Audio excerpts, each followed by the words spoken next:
Hey, Kansas voters! Have you ever felt like your vote doesn't truly reflect who you are or what you believe in?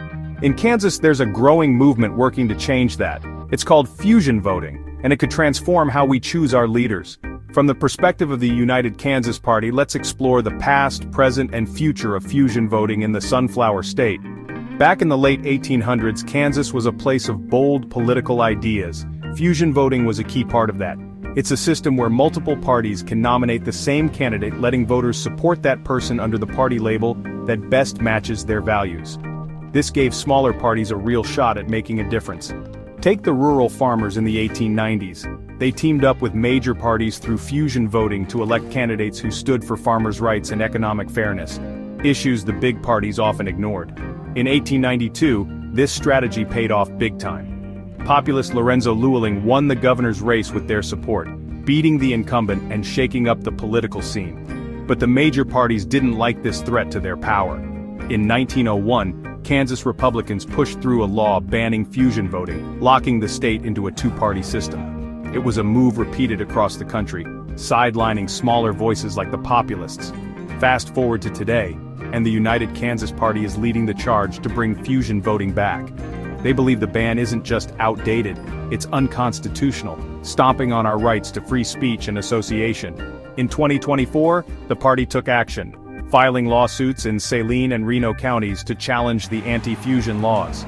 These cases represent everyday Kansans who feel trapped by a system that forces them into picking between just two options. Jack Curtis, chair of the United Kansas Party, puts it this way: fusion voting is about giving power back to the people. It's a way to break free from the two-party stranglehold and make sure every vote counts. The United Kansas Party sees this as a fight for fairness. A chance to give voters more choices and let smaller parties like theirs have a real say in who represents us. So, what could fusion voting mean for Kansas tomorrow? If the United Kansas Party succeeds, it could reshape our elections. Imagine a candidate running as both a Republican and a United Kansas nominee. You could vote for them under the label that fits you best, whether it's the GOP's tradition or United Kansas's push for moderation and common sense. This could lead to more moderate leaders who have to appeal to a wider range of voters, not just the extremes. It might even boost turnout, giving a voice to folks who felt ignored by the major parties. Picture higher engagement, more collaboration, and a government that actually looks like Kansas, not just a partisan tug-of-war. Of course, not everyone's on board. Critics say it might confuse voters or let parties game the system, but supporters argue it's the opposite. Fusion voting gives you more clarity, showing exactly which groups back a candidate and why.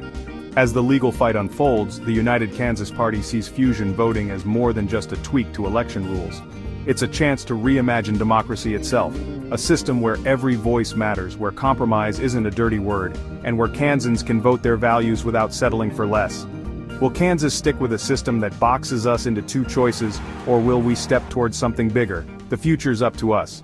Want to learn more? Join the movement at unitedkansas.com.